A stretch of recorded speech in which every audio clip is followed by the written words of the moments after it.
बिस्मिल्लाहिर्रहमानिर्रहीम। अस्सलाम वालेकुम व्यूअर्स। अब हम करेंगे 2 का C part which is technical question as we done the question 2 B part. Question number 2 का जिस तरह हमने बी पार्ट किया इसी तरह ये भी एक थोड़ा सा टेक्निकल क्वेश्चन है, इसको सोल्व करना है हमने। कहते हैं हमारे पास alpha is equal to beta is equal to A is equal to B which is n/2।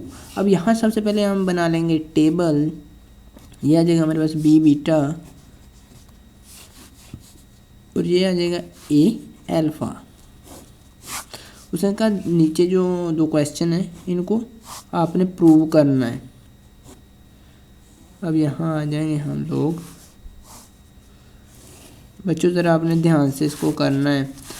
कहता है ए की वैल्यू भी हमारे पास सेम है, ये आ जाएगी बीटा सॉरी बी आ जाएगा, ये भी हमारे पास n/2 है, बीटा भी n/2 है,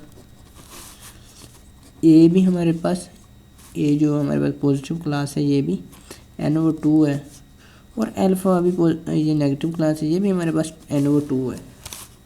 अब यहाँ हमने फाइंड करने हैं ए बी,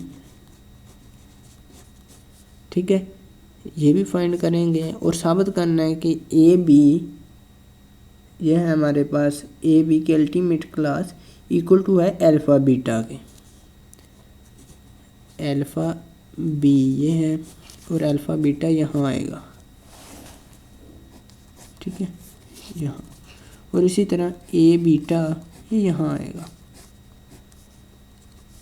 अब यहाँ हम फाइंड कर लेंगे हमारे पास किस किस तरह से वैल्यूज़ आती जाएंगी। अब यहाँ देखें n/2 ये हाफ है हमारे पास, n की वैल्यू जो है वो n ही होगी। क्यों, इसकी मैं वजह बताता हूँ। n जो होता है हमारे पास a प्लस अल्फ़ा होता है, a प्लस अल्फ़ा, या आप कह लें b प्लस बीटा होता है।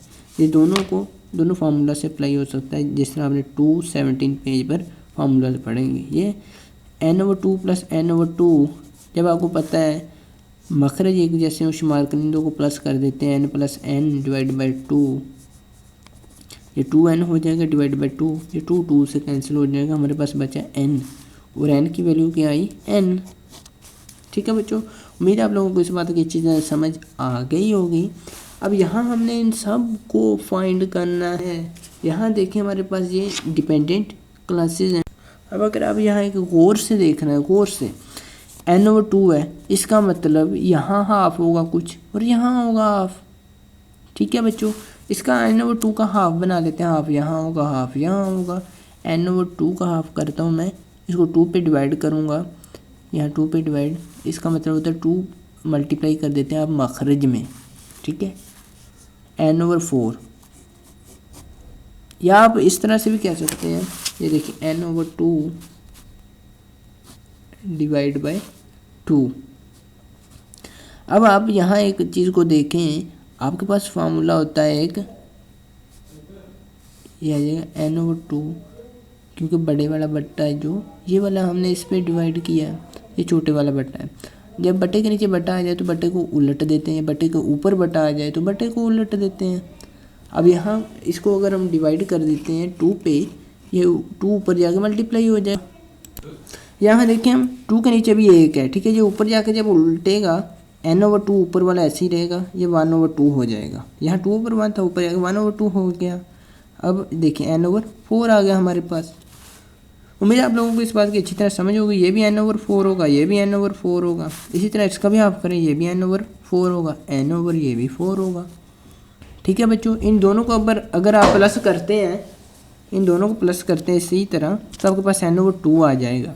ये करके देख लें, अगर आ गया n/2 आपके पास आंसर, इन दोनों को प्लस करने से n/2 आ जाता है, तो आपका ये फार्मूला करेक्ट है। मैं 100% श्योर होकर कहता हूँ ये करेक्ट है।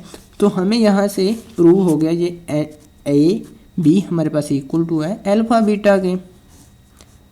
तो आप यहाँ लिखेंगे क्वेश्चन 1 जो है आपके पास, जिस तरह क्वेश्चन 1 है, कह रहा है कि A B equal to alpha beta, तो आपने लिखना इज़ प्रूव्ड।